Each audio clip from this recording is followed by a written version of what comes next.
하나님의 말씀은 히브리서 11장 13절로 16절 말씀입니다.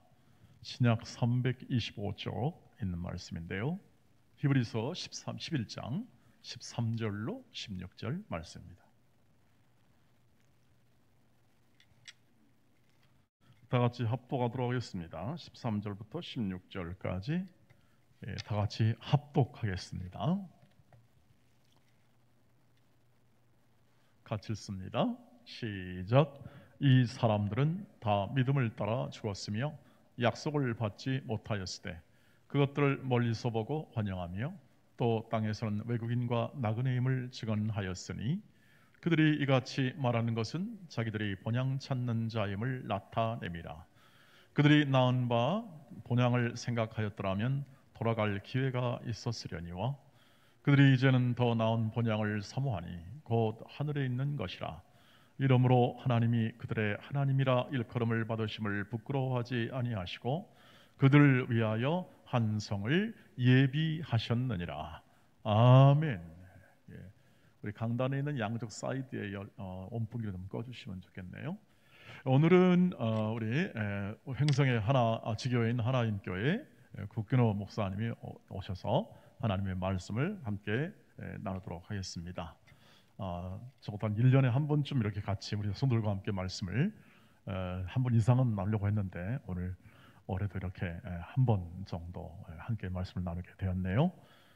이게 수요일이라서 우리가 충분한 시간을 갖지 못하여나 또 이렇게 함께 반가이 얼굴과 얼굴을 맞대고 하나님의 말씀을 나누기를 소망하고 또 우리 행성 있는 지교회가 은혜 가운데 또 잘 진행하고 있음을 또 알려드립니다. 오늘 귀한 은혜가 함께 있기를 바라겠습니다. 나올 때 우리 할렐루야 하면서 그래도 환영하도록 하겠습니다. 할렐루야. 네. 할렐루야. 감사합니다. 제일 추운 날 제가 왔습니다. 오늘 추운데 김장까지 하셨더라고요. 또 저희 교회는 주 은혜 가운데 또 여러분들의 기도와 후원 속에 평안하여 잘 지내고 있습니다. 오늘 히브리서 11장 말씀을 함께 나누려고 하는데요. 히브리서 11장은 별명이 있는 하나님의 말씀이지요. 믿음장이라고 불려지는 별명이 있는 말씀입니다. 사실상 성경은 하나님의 창조주와 전능자로 믿는 믿음의 사람들에 대한 이야기가 기록된 말씀이거든요. 그러니까 성경 전체가 하나님의 약속과 구원의 역사를 믿는 믿음과 소망과 사랑에 대한 계시인 것입니다. 히브리서 11장은 믿음은 바라는 것들의 실상이다. 믿음은 보이지 아니하는 것들의 증거이다. 믿음의 선진들이 이 믿음으로 증거를 얻었다라고 이야기하면서 모든 세계가 하나님의 말씀으로 지어진 줄 우리가 믿음으로 안다고 선포합니다. 우리 한번 읽어볼까요? 히브리서 11장 1절로 3절 말씀입니다. 믿음은 바라는 것들의 실상이요 보이지 않는 것들의 증거니 선진들이 이로써 증거를 얻었느니라. 믿음으로 모든 세계가 하나님의 말씀으로 지어진 줄을 우리가 아나니 보이는 것은 나타난 것으로 말미암아 된 것이 아니니라. 아멘. 그리고 그 다음부터는 믿음으로 산 사람들의 증거를 예로 제시하여 그 내용이 기록되어져 있어요. 아벨, 에녹, 노아, 아브라함, 사라, 그리고 그 외에 구약의 많은 사람들의 예를, 믿음의 예를 듭니다. 왜? 히브리서 기자는 이게 AD 60년대 후반에 기록된 말씀인데요. 그 60년대 후반을 살아가고 있는 기독교로 개정한 유대인들, 히브리 사람이라고 불렸던 그들에게 이 말씀을 기록해서 보낸 것일까요? 그것은 한마디로 고난 때문이었습니다. 고난. 당시에 박해가 많이 있었던 시대인데요. 기독교로 개종한 유대인 기독교인에 대하여 전통적인 유대인들이 박해했습니다. 또한 로마 황제도 기독교인들을 박해했어요. 이러한 기독교에 대한 박해 속에서 견디다 못해 전통적 유대교로 돌아가는 사람들도 있었고, 또 기독교를 버리고서 믿음을 떠나는 사람들도 있었어요.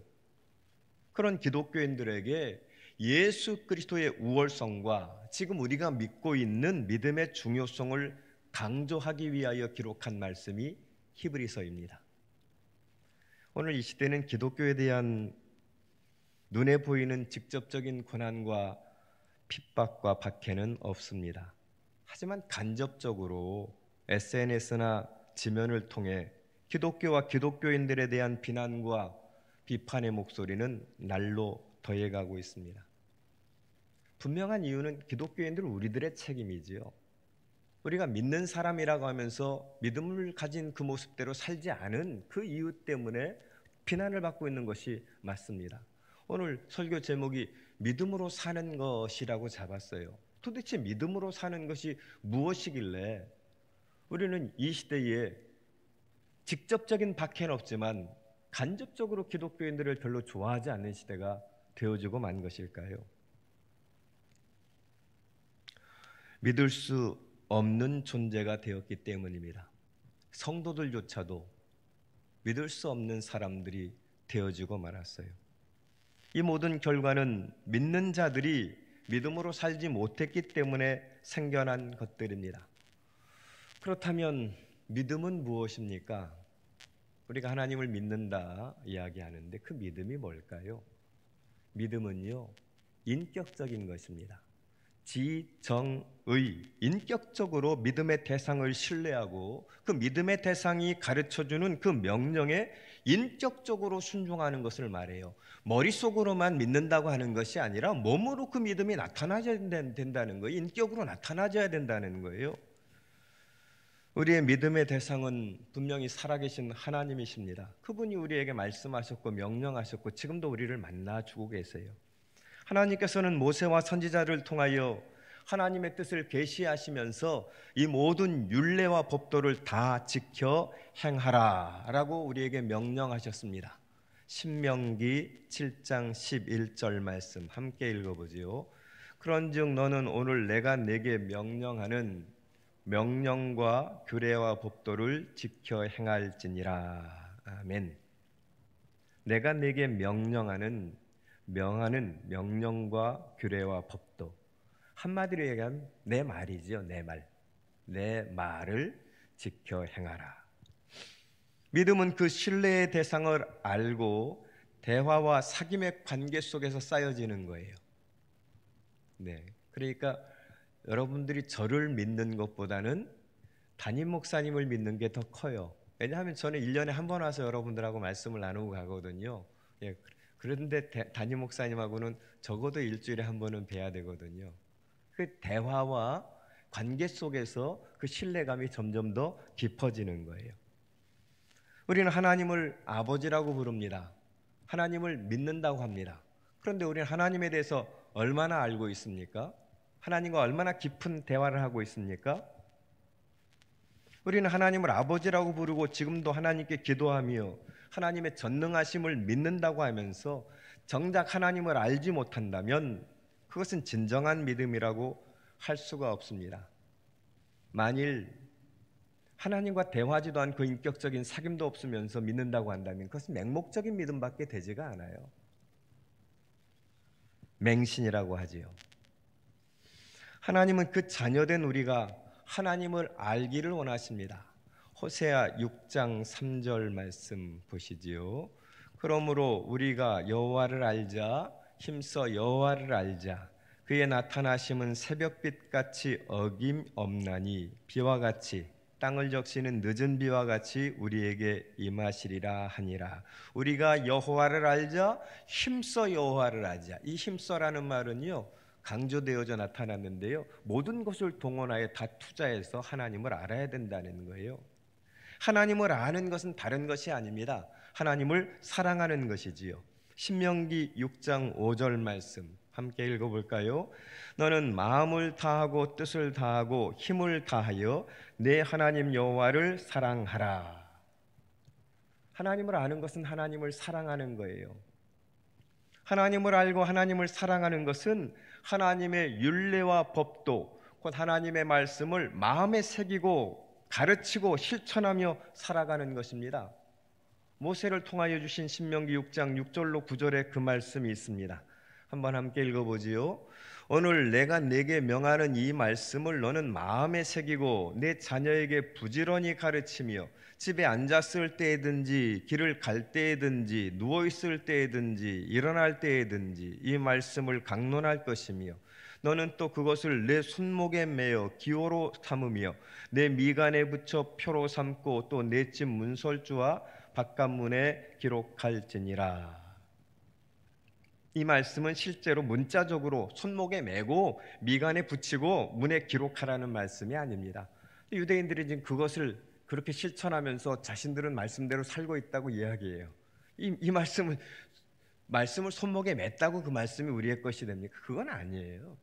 이 말씀의 본 의미는요, 하나님을 알고 하나님의 말씀을 실천하며 하나님의 뜻을 인격적으로 이 땅에서 그 뜻을 이루며 살라는 말씀이에요. 믿음은 우리가 믿는 믿음의 대상에 대한 인격적인 신뢰입니다. 지정의 전 인격에서 나타나져야 된다는 거예요. 생각만이 아니에요. 그러니까 믿음은 우리가 믿고 있는 하나님과의 관계예요. 그래서 히브리서 기자는 믿음의 결론을 이야기하면서 예수를 바라보자라고 이야기합니다. 히브리서 12장 1절과 2절 상반절 말씀을 보시지요. 이러므로 우리에게 구름같이 둘러싼 허다한 증인들이 있으니 모든 무거운 것과 얽매이기 쉬운 죄를 벗어버리고 인내로서 우리 앞에 당한 경주를 하며 함께 읽지요. 믿음의 안 띄워주셨네요. 예. 없어요? 예. 그럼 믿음의 주요 또 온전하게 하시는 이인 예수를 바라보자. 예수를 바라보자. 지금 히브리서 11장이 끝나고 12장이 시작되면서 한 이야기가 믿음의 주요 또 온전하게 하시는 이인 예수를 바라보자라고 말하고 있어요. 왜 그랬을까요? 예수 그리스도 그분이 우리의 믿음의 대상이신 하나님의 본체이시기 때문에 그렇습니다. 예수 그리스도 그분이 우리의 인생과 믿음의 결론을 책임지고 계시는 온전하게 하시는 분이시기 때문에 그래요. 온전한 믿음, 진실한 믿음이 사라져가고 믿지 못할 사람들이 가득한 이 악한 불신의 시대에 우리 믿음의 대상이신 주 예수 그리스도를 온전히 신뢰하며 그분의 다시 오심을 소망하며 살아가는 복된 믿음의 사람들이 되어지기를 바랍니다. 그렇다면 믿음으로 사는 것은 무엇일까요? 제가 오늘 드리려는 결론입니다. 믿음으로 사는 것은 한마디로 얘기하면 이 땅에서 외국인과 나그네로 사는 거예요. 외국인과 나그네로 사는 것. 보시지요. 히브리서 11장 13절 14절 말씀 함께 읽을까요? 이 사람들은 자막 제가 다 보내드렸는데 그러면 그냥 성경을 읽지요. 이 사람들은 다 믿음을 따라 죽었으며 약속을 받지 못하였으되 그것들을 멀리서 보고 환영하며 또 땅에서는 외국인과 나그네임을 증언하였으니 그들이 이같이 말하는 것은 자기들이 본향 찾는 자임을 나타냄이라. 아멘. 제가 설교 시간마다 성도들한테 제 설교 전부 다 말씀을 다 같이 읽게 하거든요. 왜냐하면 교회 와서라도 성경을 좀 더 읽게 만들려고요. 여기에 말씀에 땅에서는 외국인과 나그네로 살았다고 이야기하지요. 이 하나님의 말씀은 늘 일관성이 있어요. 하나님께서 아브라함을 부르시고 그를 복의 근원으로 삼으시겠다고 말씀하셨어요. 그 이야기가 창세기 12장 1절로 4절에 나오는데요. 안 됐어요? 왜 안 됩니까? 알겠습니다. 제가 읽어드릴게요. 여호와께서 아브라함에게 이르시되 너는 너의 고향과 친척과 아버지의 집을 떠나 내가 내게 보여줄 땅으로 가라. 여기 떠나 가라라는 게 명령이고요. 내가 너로 큰 민족을 이루고 내게 복을 주어 내 이름을 창대하게 하리니 너는 복이 될지라. 너를 축복하는 자에게는 내가 복을 내리고 너를 저주하는 자에겐 내가 저주하리라 이야기하세요. 하나님이 이 말씀을 하시자 이렇게 기록되고 있어요. 이에 아브라함이 여호와의 말씀을 따라갔고 롯도 그와 함께 갔으며 아브라함이 하란을 떠날 때 75세였더라. 75세. 아브라함은 하나님의 약속의 말씀을 믿고 하나님께서 지시하시는 약속의 땅으로 갔습니다. 75세에 시작된 그의 외국인과 나그네로서의 삶은 175세까지 100년 동안 지속됩니다. 그는 이 땅에서 나그네로 살았어요. 갈대아 우르에서 하란으로, 하란에서 가나안 땅으로, 가나안 땅에서 기근이 들자 애굽으로, 애굽에서 다시 가나안 땅 베델로 외국인과 나그네로 살았어요. 아브라함부터 시작된 이스라엘의 역사는 외국인과 나그네로서의 살아가는 역사였어요. 믿음이 무엇인지를 보여주시기 위해서 하나님이 그렇게 하신 거예요. 아브라함, 이삭, 야곱 그리고 12지파가 430년간 애굽 종살이에서 나올 때까지, 그리고 종살이에서 나와서 40년간의 광야 생활까지, 그리고 그 모든 고난의 여정이 외국인과 나그네로 산 고난과 아픔의 역사였습니다. 거기서 끝났을까요? 그렇지 않습니다. 여호수아 이후에 가나안 정복 전쟁이 일어나게 되는데요. 가나안 정복을 한 이후에 사사시대부터 왕정 시대를 거치는 동안 약 700~800년 정도 정착기가 있었어요. 그 정착기간을 빼놓고는 BC 722년에 아수르에 의하여 북이스라엘이 멸망당합니다. 그리고 BC 586년에 바벨론에 의하여 남유다가 멸망당해요. 이 나라가 멸망한 이후에 그들은 또 2000년 이상 외국인과 나그네와 이방인으로 살았습니다. 제2차 세계대전이 끝난 후 1948년 5월 14일 독립된 이스라엘 나라를 만들기 전까지 그들은 외국인과 나그네로 살았어요. 아니, 지금도 그렇지요. 이스라엘 내에 거주하는 유대인들보다 세계 각국에 흩어져 살고 있는 유대인들이 더 많이 있어요. 약 1,400만 명 정도가 이스라엘 사람들이라는데요. 실제로 그 이스라엘 내에 거하는 사람은 한 600만 명 정도밖에 되지가 않는데요. 그러니 3분의 2 정도는 외국에서 외국인과 나그네로 살고 있는 거예요. 대한민국에서 태어나서 대한민국에서만 살아온 사람은 외국인과 나그네로 사는 것이 무엇인지 잘 모릅니다. 그리고 그것이 얼마나 외롭고 고독하고 힘든 일인지, 얼마나 힘든 싸움인지 잘 모릅니다. 하지만 외국에 나가서 한 달만 살아보면 그것을 잘 알 수 있습니다. 외국인과 나그네로 사는 것은 믿는 구석, 믿을 대상을 찾을 수밖에 없어요. 믿을 수 있는 사람이 없으니까 외국에 나가면. 그래서 사람들이 외국에 나가면요, 믿음이 없던 사람들이 믿음을 갖게 되는 경우가 많이 있는 거예요. 믿음으로 사는 것을 승리자라고 생각하지 마십시오. 믿음으로 사는 것은 내 스스로가 승리자가 되고 내 스스로가 잘 사는 것을 말하지 않습니다.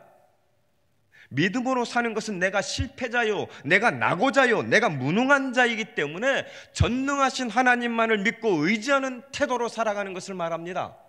오늘날 많은 사람들이 다 승리하고 부자가 되고 잘되라고 이야기해요. 그런 사람들은 믿음으로 살려 하지 않습니다.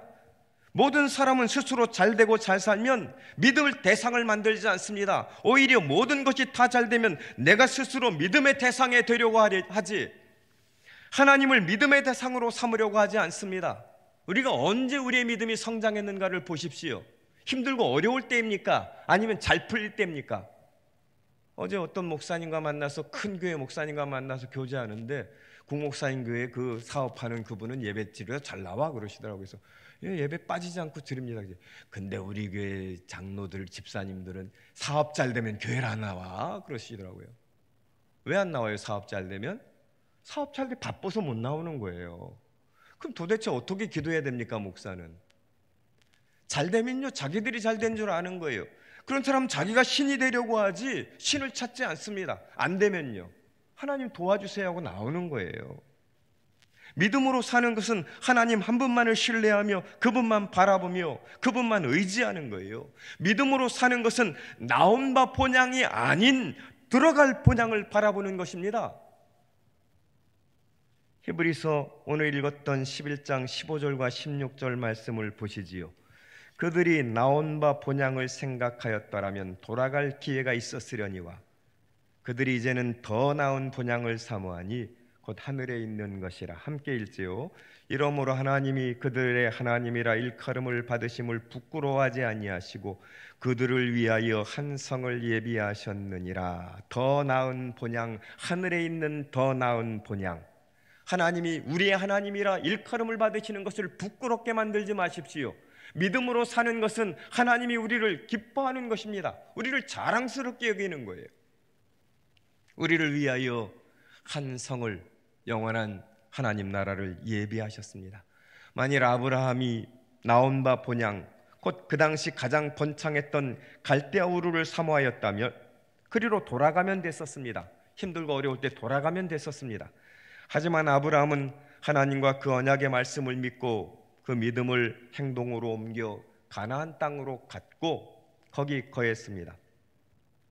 그 땅을 기업으로 얻지 못했지만 돌아갈 본향, 하나님 나라를 사모하며 이 땅에서 외국인과 나그네로 살다가 하늘에 있는 본향, 더 나은 본향에 들어간 거예요. 너무 아웅다웅하지 마세요. 결국 돌아가는 것입니다. 우리 인생은 그렇게 끝나는 거예요. 제 주변에 제 친구 목사님들 중에서 요즘에 돌아가시는 분들이 꽤 있어요. 제가 마음에 큰 아픔들을 느끼면서 결국 이렇게 끝나는 거구나. 얼마나 열심히 살았던 사람들인지 몰라요. 하나님을 위하여, 성도들을 위하여. 그런데 그렇게 끝나는 거예요. 돌아갈 본향으로 가면서 본인은 정작 돌아갔으니까 좋지요. 근데 이 땅에 남겨진 사람들은 또 그 삶을 계속 영위해 나가야 되잖아요. 거짓된 세상이 우리를 속일지라도 믿음으로 사는 우리는 세상을 속이거나 하나님을 속여서는 안 됩니다. 오직 거짓이 없는 진실함으로 끝까지 하나님과 동행하는 삶을 사는 것, 그것이 믿음으로 사는 것입니다. 사도 바울은 두 번째 로마 감옥 마메틴 감옥에 갇혀서 마지막 유언의 편지인 디모데후서를 기록하게 됩니다. 그는 자신에게 마지막 죽음의 순간이 다가오고 있음을 바라보며 믿음의 아들 디모데에게 말세에 당할 일을 경고합니다. 디모데후서 3장 1절로 5절에 이렇게 기록하고 있어요. 너는 이것을 알라. 말세에 고통하는 때가 이르러 사람들이 자기를 사랑하며 돈을 사랑하며 자랑하며 교만하며 비방하며 부모를 거역하며 감사하지 아니하며 거룩하지 아니하며 무정하며 원통함을 풀지 아니하며 모함하며 절제하지 못하며 사나우며 선한 것을 좋아하지 아니하며 배신하며 조급하며 자만하며 쾌락을 사랑하기를 하나님 사랑하는 것보다 더하며 경건의 모양은 있으나 경건의 능력은 부인하니 이 같은 자들에게서 내가 돌아서라. 좋은 얘기 한마디도 없죠. 말세에 고통하는 때 좋은 얘기 한마디도 없어요. 그런데 더 무서운 건요, 이미 이러한 현상이 팽배한 세상에서 우리가 살고 있다는 사실이에요. 믿음으로 사는 것, 믿는 자가 되어 믿을 수 있는 자로 사는 것이 이 악한 세상에서 얼마나 어려운지 모릅니다. 믿음으로 살려고 하면요, 악한 자들이 득달같이 달려들어서 못 살게 구는 거예요. 믿음으로 살지 못하게 만드는 거예요. 그렇다고 해서 그리스도인 된 우리가 믿음으로 사는 것을 포기해서는 안 됩니다. 왜요? 돌아갈 본향이 있기 때문에. 그럼 우리는 어떻게 해야 될까요? 말세에 하나님을 사랑하고 이웃을 사랑하며 겸손하고 질서를 지키며, 그러니 성도들은요, 교통신호도 잘 지켜야 돼요. 교통법규도 잘 지키고 질서를 지켜야 돼요. 무질서하면 이미 말세를 우리들이 만들어버리고 있는 거예요. 질서를 지키며 부모님을 공경하고 감사하며 거룩하며 용서하며 절제하며 온유하며 선한 것을 좋아하며 여유롭게 경건의 능력을 지니고 스스로 낮추며 믿음의 주 되신 예수 그리스도를 본받아 살아간다면 우리 자신을 바꾸고 우리 가정을 변화시키며 더 나아가 교회와 이 사회와 이 세상을 바꾸는 믿음으로 사는 자라고 인정받게 될 것입니다. 사도 바울도 나온 바 본향이 아닌 돌아갈 본향을 바라보았습니다. 그래서 자신의 죽음을 눈앞에 두고 젊은 동역자 디모데에게, 아들 같은 사역자 디모데에게 강하게 명령합니다. 디모데 후서 4장 2절로 5절인데요. 제가 읽어드립니다. 너는 말씀을 전파하라. 때를 얻든지 못 얻든지 항상 힘쓰라. 범사의 오래 참음과 가르침으로 경책하며 경계하며 권하라. 때가 이르리니 사람이 바른 교훈을 받지 아니하며 귀가 가려워서 자신의 사욕을 따를 스승을 많이 두고 또 그 귀를 진리에서 돌이켜 허탄한 이야기를 따르리라. 그러나 너는 모든 일에 신중하며 고난을 받으며 전도자의 일을 하며 내 직무를 다하라. 아멘. 여기 무슨 이야기인가 하면요, 말세에 고통하는 때를 이야기한 다음에 결론이 뭔가 하면요, 너는 복음을 전파하라, 말씀을 전파하라 시작해가지고 내 직무를 다하라 라는 말로 끝났어요. 나는 내가 할 일, 하나님께서 예수 그리스도 안에서 내게 맡긴 그 부탁한 모든 것을 잘 감당했다. 그러니 내가 그렇게 한 것처럼 주님 재림의 소망을 가지고 있다면, 믿음을 가지고 있다면 지금 맡은 책임을 다하라 라고 권면하고 명령하고 있는 거예요.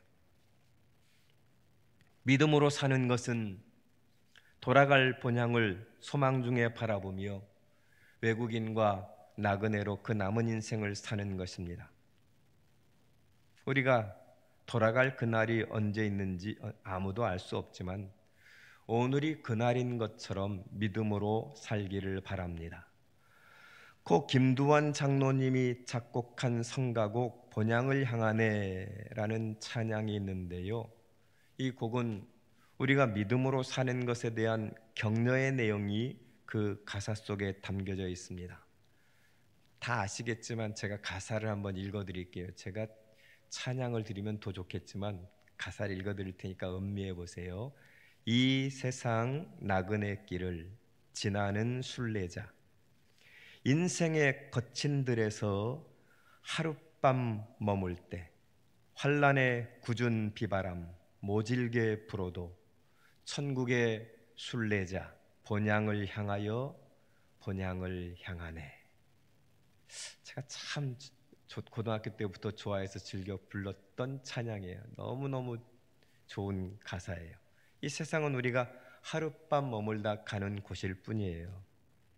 그러니 지금 살아있음에 감사하십시오. 지금 함께 예배드릴 수 있음에 감사하십시오. 그리고 교회와 성도와 가족들을 주심에 감사하며 지금 오늘 이 순간을 행복하게 살기를 바랍니다. 왜요?